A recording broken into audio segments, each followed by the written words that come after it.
স্বপ্নের জন্য যারা প্রাণ দিয়েছে সেই স্বপ্নকে আমরা বাস্তবায়ন করবই। এটার থেকে আমাদের বেরিয়ে যাবার কোনো উপায় নেই। আমাদের প্রতিজ্ঞা রইল আমরা এটা করব। আমরা নতুন বাংলাদেশের অফিস এটা করেছি। নতুন বাংলাদেশ গড়ার জন্য আমরা এখানে এসেছি। সেটা যেন সবাই মিলে আমরা করতে পারি।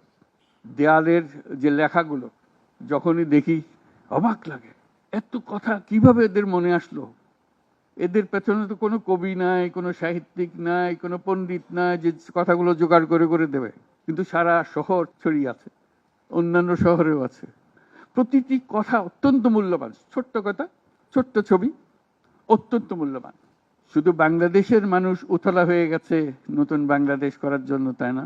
আমাদের যত বাংলাদেশি সারা দুনিয়া জুড়ে আছে, তোমরা একটু আগে বলেছো তাদের কথা, তারা সবাই বলছে যে আমরা আসতে চাই, আমরা এই নতুন স্বপ্ন বাস্তবায়নে শরিক হতে চাই। কাজে তারা, তোমরা যে ঢেউ উঠিয়েছো শুধু এখানকার মনে না, সারা দুনিয়ার বাংলাদেশিদের মনে এই ঢেউ উঠিয়েছে, তারাও যোগ দিতে চায়।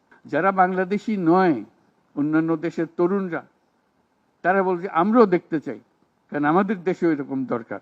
কাজে এটা কোনো সীমাবদ্ধ নয় যে বাংলাদেশের মনের মধ্যে তোমরা প্রচন্ড ঢেউ জাগিয়ে দিয়েছ, প্রচন্ড স্বপ্ন জাগিয়ে দিয়েছ। তোমরা সারা পৃথিবীর তরুণকে জাগিয়ে দিয়েছ যে এই তরুণদের হাতেই সৃষ্টি হবে নতুন পৃথিবী। কাজেই তোমরা যেটা করলা সেটারই একটা সূত্রপাত, তরুণদেরকে দিয়েই নতুন পৃথিবীর সূত্রপাত। এটা শুধু নতুন বাংলাদেশের সূত্রপাত না, এটাই নতুন বাংলাদেশের মাধ্যমে নতুন পৃথিবীর সূত্রপাত করছো তোমরা। তোমরা ইতিহাস। আজকে মনে হচ্ছে সাধারণ কয়েকজন তরুণ সামনে বসে আছে, কিছুদিন পরে এই সাধারণরাই অসাধারণ হিসেবে পৃথিবীব্যাপী স্বীকৃত হবে, যেহেতু তোমরা অসাধারণ কাজ করেছো। সেই কাজে যেন বিরতি না আসে, এটাই হলো আমাদের প্রতিজ্ঞা, যে আমরা যেন করতে পারি। আমার একটা প্রস্তাব থাকবে, নাহিদ, আসিফ, তোমাদের সবাইকে, অন্তত মাসে একটা করে চিঠি লিখো আমাদের কাছে। শুধু স্মরণ করিয়ে দেওয়ার জন্য এটা বাকি রয়ে গেল, এটা ঠিক হলো না।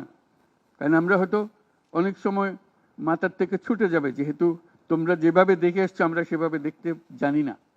সেই জানানটা দেওয়ার জন্য আমাদেরকে গুঁতো দিতে হবে, স্মরণ করিয়ে দিতে হবে, যাতে করে আমরা এটার থেকে বিচ্যুত হয়ে যেতে না পারি। এটা তোমাদের দায়িত্ব, কারণ যে পথে রওনা করে দিয়েছ সেটার রূপরেখা তোমাদের কাছে পরিষ্কার। আমরা হয়তো কিছুটা বুঝেছি, কিছুটা অন্যভাবে বুঝেছি, এরকম যেন না হয়। তোমাদের ঠিকভাবে যে স্বপ্ন তোমরা দেখেছো সেই স্বপ্নটা যেন আমরা আমাদের সাধ্যমতো রূপ দিতে পারি। বহু লোক বসে আছে যারা এই দুঃস্বপ্ন থেকে আমরা জেগে ওঠার কারণে তারা দিশেহারা হয়ে গেছে। একদিন চুপচাপ শুয়ে শুয়ে দুঃস্বপ্নের মধ্যে এরা ছিল, দুঃস্বপ্ন দেখছিল, আমরা শান্ত আনন্দ সহকারে লুটপাট করে যাচ্ছিলাম, হঠাৎ করে গোলমাল হয়ে গেল। তারা কি চুপচাপ বসে থাকবে? মোটেই না। খুব চেষ্টা করবে আবার তোমাদেরকে দুঃস্বপ্নের মধ্যে যাতে ঢুকিয়ে দেওয়া যায়, তারা শান্তমতে আবার শান্তিতে আবার তাদের রাজত্ব চালাতে পারে। তারা চেষ্টার ত্রুটি করবে না। কাজে যে কাজ শুরু করেছো এই কাজ সমাপ্ত না হওয়া পর্যন্ত এর থেকে বেরিয়ে যেও না। বাংলাদেশের জন্ম থেকে আজ পর্যন্ত এই সুযোগ আর আসে নাই, যে সুযোগ তোমরা আমাদের হাতে তুলে দেবে। এই সুযোগ যেন হাতছাড়া না হয়। এই সুযোগ হাতছাড়া হলে বাংলাদেশের আর কোনো ভবিষ্যৎ থাকবে না।